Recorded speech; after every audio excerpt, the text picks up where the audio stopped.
There's a certain thing in life called chemistry. And chemistry is what comes naturally from your body. You can't fake it and you can't manufacture it. And sometimes in life you meet people with whom your chemistry matches.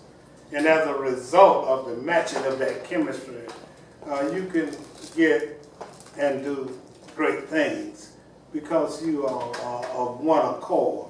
Well, I'm so happy today to be interviewing a young man, a great friend of mine, an entrepreneur, civic and community-minded individual with whom I've had this chemistry.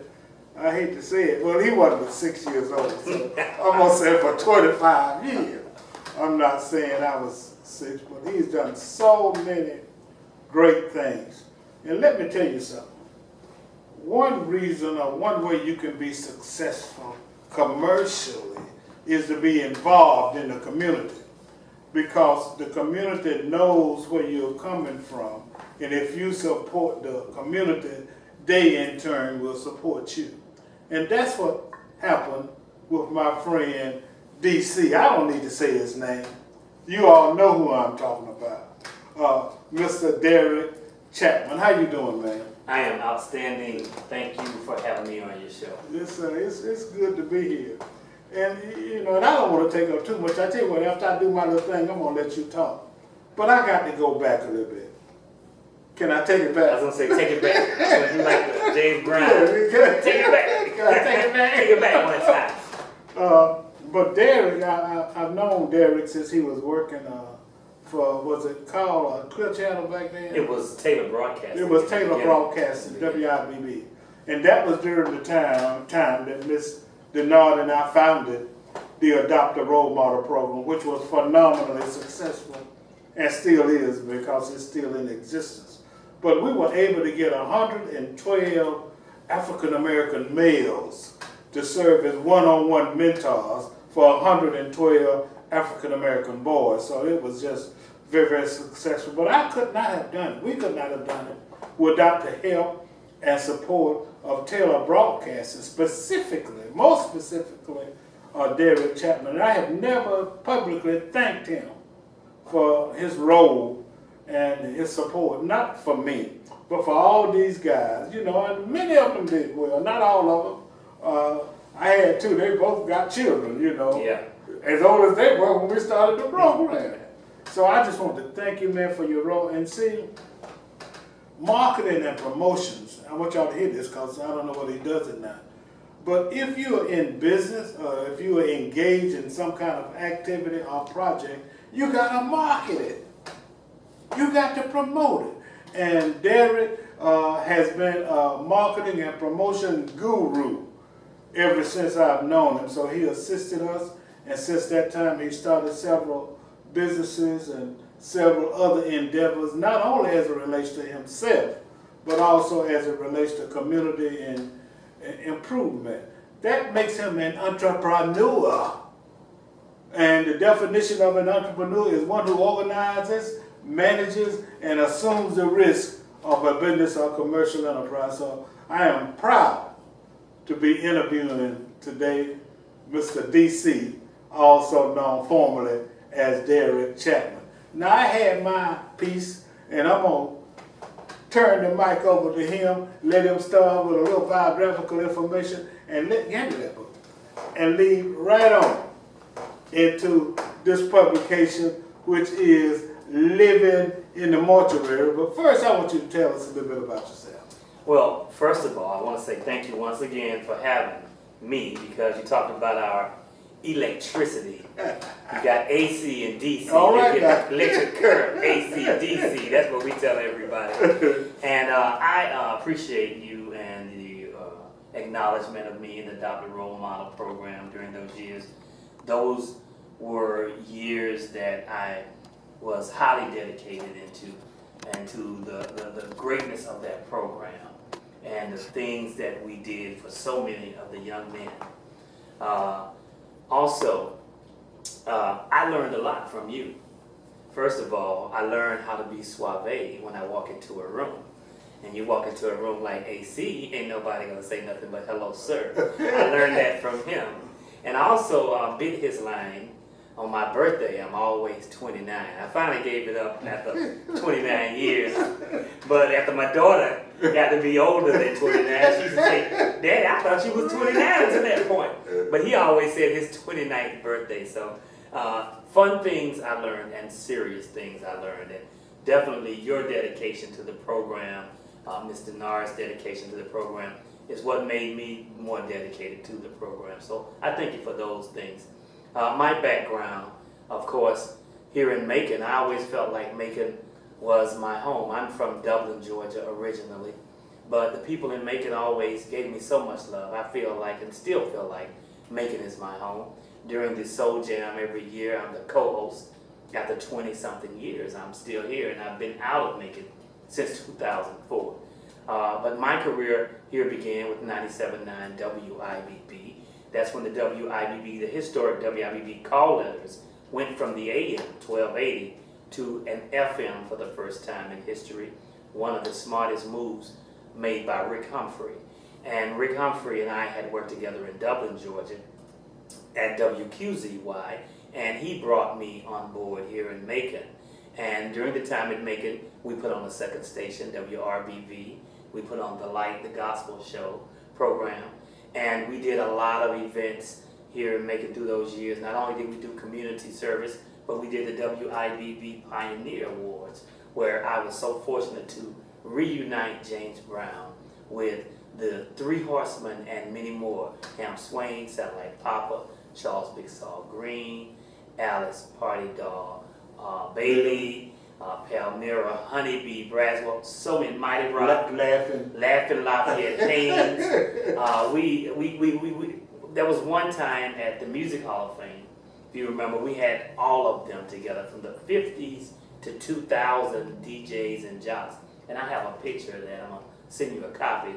That was one of the highlights of my lifetime. But here in Macon, I also had a chance to interview President Clinton on WIBB.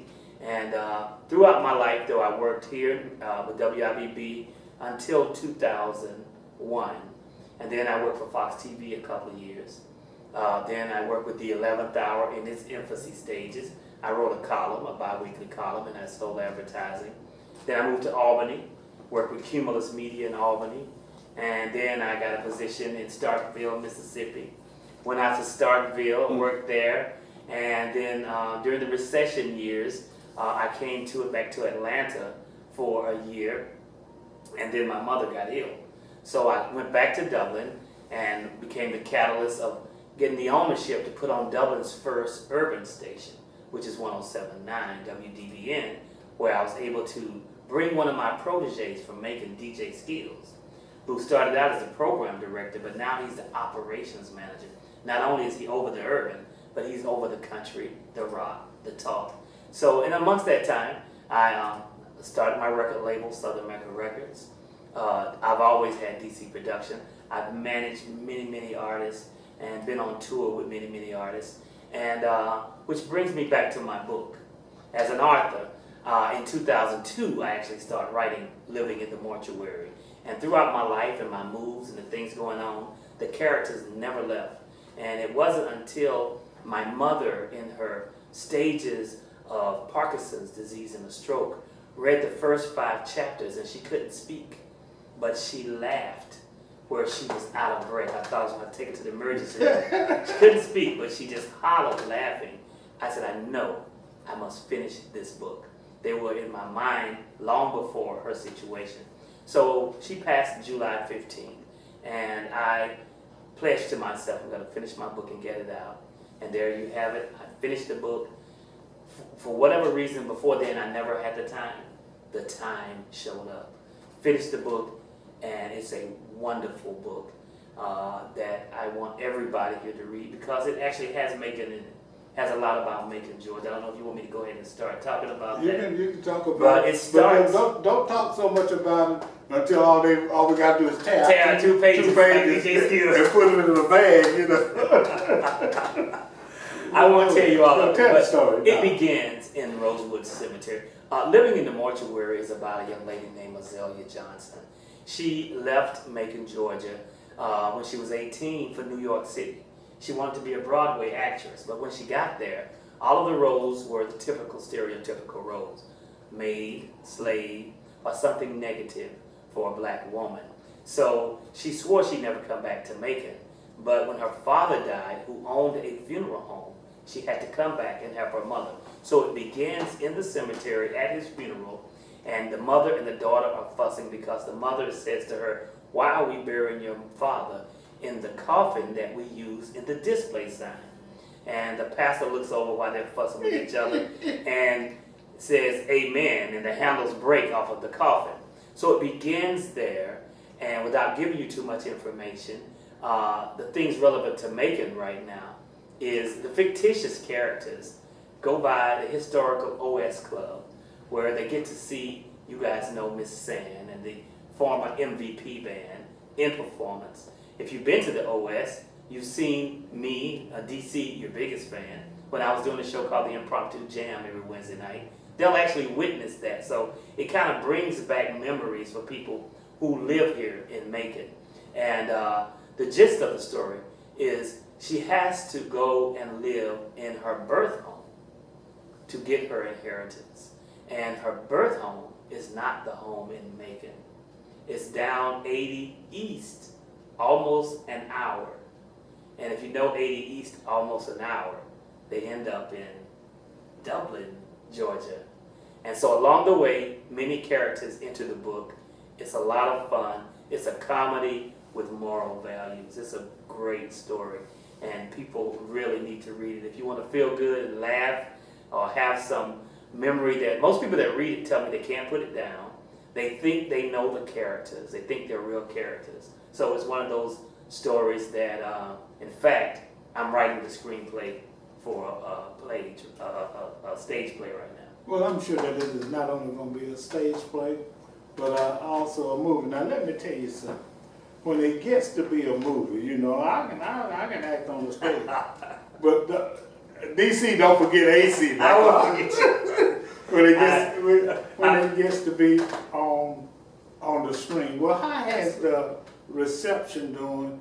And then one thing I want you to tie in, because oftentimes we have business individuals and young people, is the importance of selling yourself, the importance of relationships, and the importance of and the necessity of marketing. You know, talk about how those entities, those factors, those ingredients have contributed to your successful living in the world. Well, we just had the kickoff book signing over the weekend in my hometown of Dublin, Georgia, and it was tremendous. I probably sold 250 books, and it was tremendous. I thought I would sell out, and I only had a few left, and actually had to go to the olive branch where they're selling the book and take those to restock. So I just got another shipment in of my books. But it's very important to market yourself, and very important to, first of all, before you can market yourself, you got to have a quality product that you're marketing. Just because I think it's good, don't necessarily mean it's good. You have to be able to accept objective views and thoughts about what you're going to market. And then once you've got your product in order to an acceptable way of marketing it, something that you find that it does have something special about it, and you feel confident that it is something you can market, you've got to utilize all forms of marketing. From everything's new, digital marketing. A lot of people still old school, but you got to accept the newness in digital marketing, your own website, your own Facebook page, standard marketing, posters, flyers, using existing relationships. I don't consider this using an existing relationship. I consider it an honor to be here.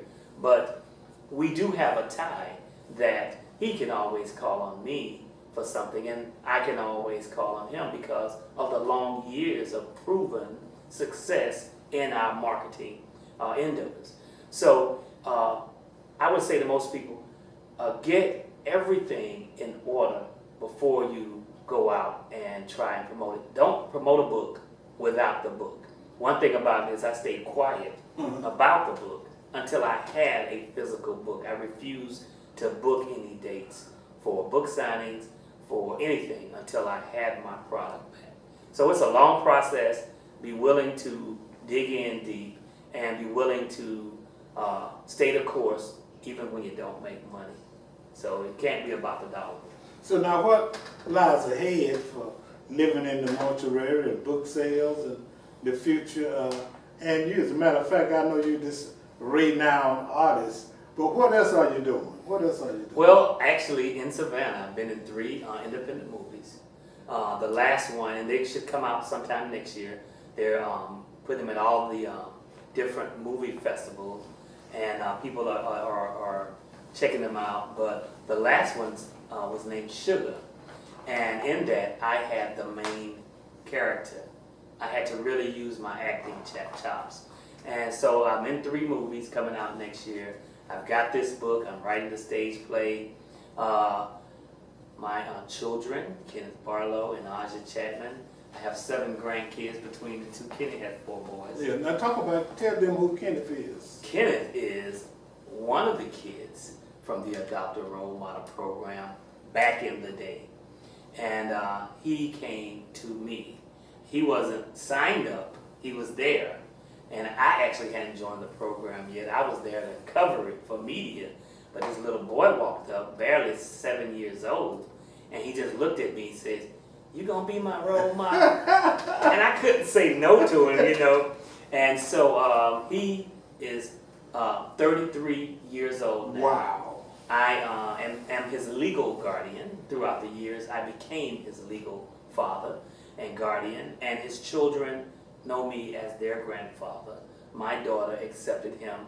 She and he are the same age, August and September, as her brother, and they couldn't be separated more. And all of my nieces and nephews, he's their cousin. Okay. But he's a success story from the Adopt a Role Model. Yeah, and I think he was living in Tender Heights, wasn't he? Come right out of Tender Heights. Straight out of Tender Heights. Straight out of Tender Heights. That's where you're from too, right? Yeah, absolutely. Straight out of Tender Heights.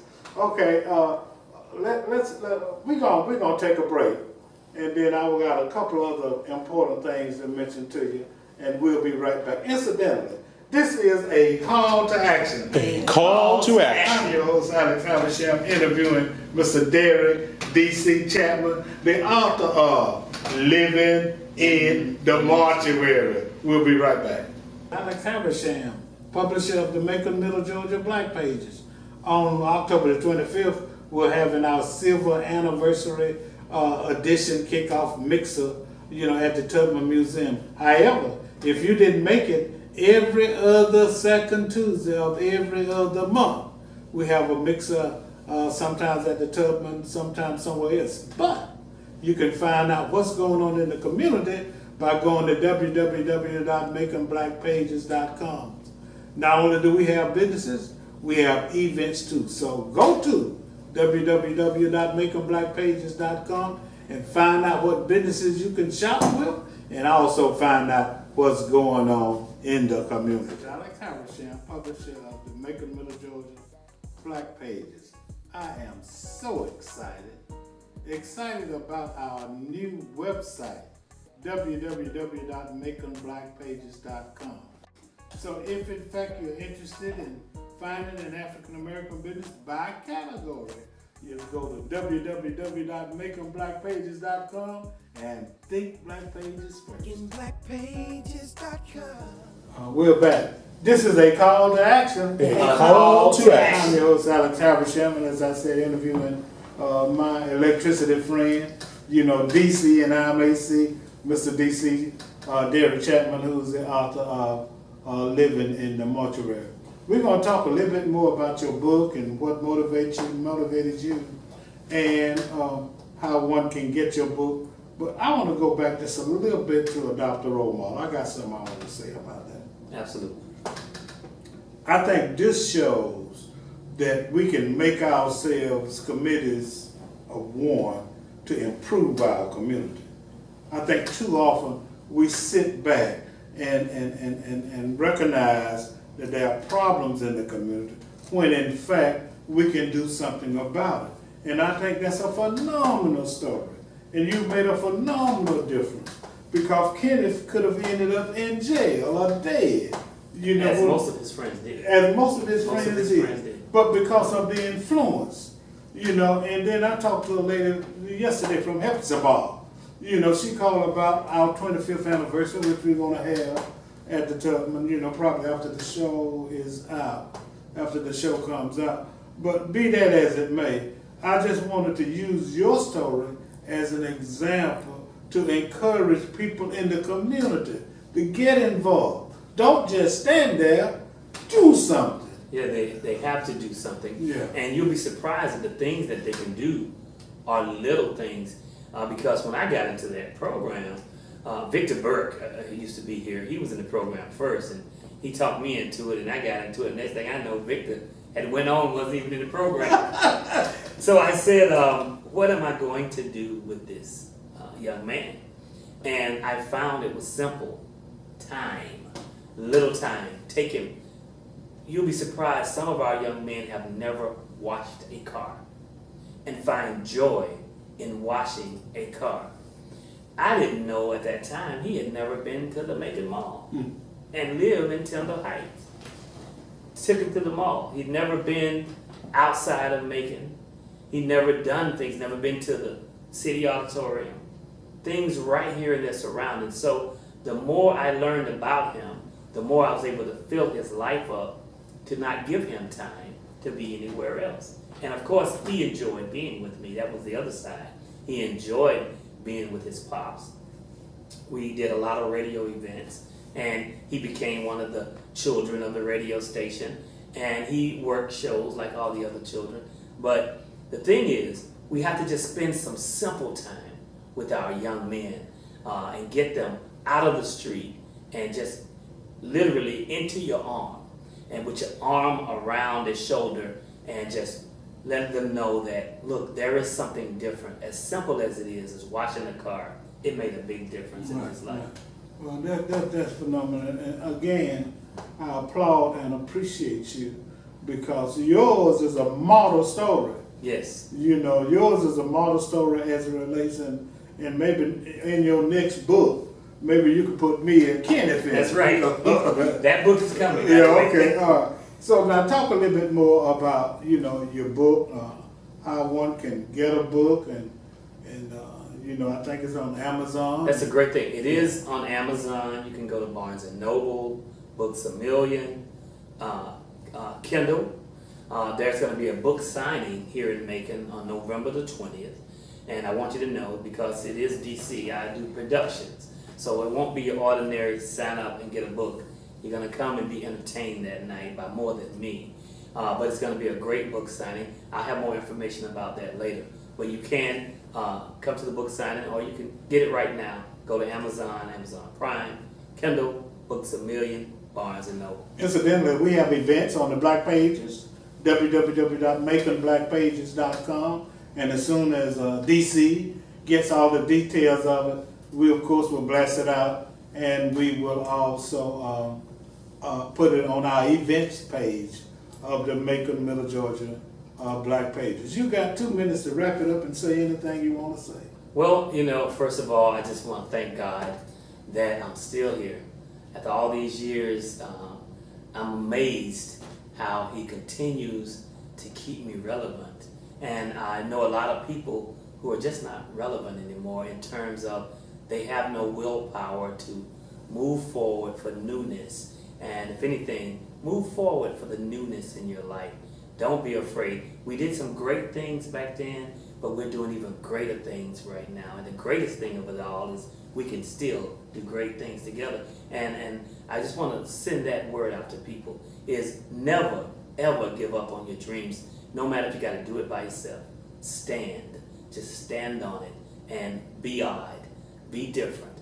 But stand on your dream. I want to thank you for having me on your show. I'm going to take his line on a call to action. A call to action. Thank you for having me on this show. I really, really appreciate it. And I want to just say hello to all the people in Macon. One love for the people in Macon, because you show me so much love. And I just appreciate everything. Okay, and the other thing that Derrick and I both want to encourage everybody to do is that if you've got a project, a mission, like he said, a dream, if you want to write a book, don't just stand there, do something. Do it. You know, Start. because there are avenues that you can take. And then, man, I wish we had Google when I was in school. I'm telling you. I'd have got a scholarship to Harvard, you know. But you can Google anything and do the research and find out. Or you can hit me up on my Facebook. Okay. My name, Derrick Chatman. Go ahead. You can hit me up on my Facebook, Derrick Chatman. DerrickChatman. I'm not going to list my Twitter and all that good stuff. But the Facebook is where I like for people to reach me because most people still understand and operate on Facebook. So hit me up on Facebook if you have any questions about getting your book published.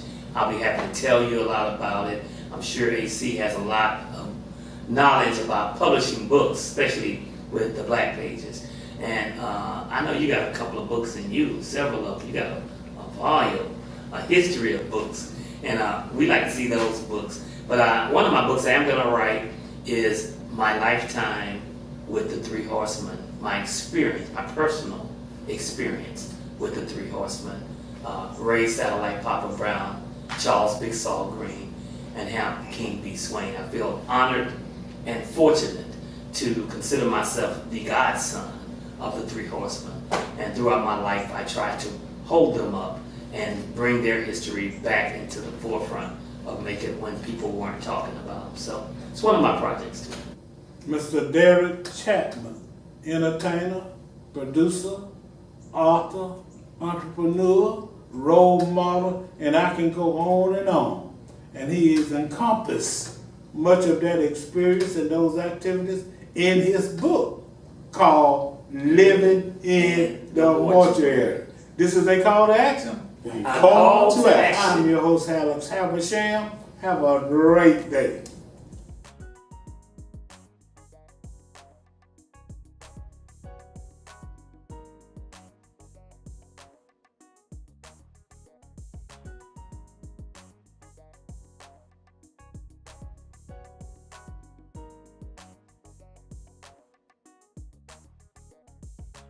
www.makingblackpages.com. This is Alex Habersham, publisher of the Macon, Middle Georgia Black Pages. I am so excited about our new website, www.makingblackpages.com.